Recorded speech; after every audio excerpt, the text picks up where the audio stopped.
في تاريخ 6/12/2024 قام أخو المخلوع بشار الأسد المدعو ماهر الأسد بنقل معدات عسكرية تابعة لوزارة الدفاع آنذاك في قيادة بيت الأسد إلى العراق، وقام باستقبالهم حاتم طي محمد شياع السوداني، وأخذ المعدات ووضعها إلى أن يستقر وضع سوريا، ظنا منه محمد شياع السوداني أنه من يأتي إلى تحرير سوريا هم مرتزقة وتنظيمات إرهابية.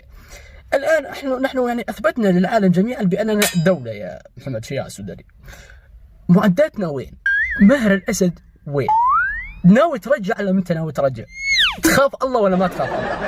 رمضان و10 أواخر والدنيا حرب والدنيا خربانة وما تعرف إيه، كيم يونغ ينهبر على العالم ويضرب نووي.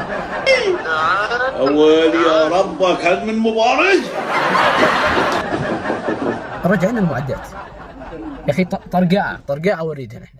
شكرا جزيلا، شكرا. الخابك فيما بعد. بعدين انت ضليك 5 أيام بالحكم، بيض صفحة بس، بيض صفحة.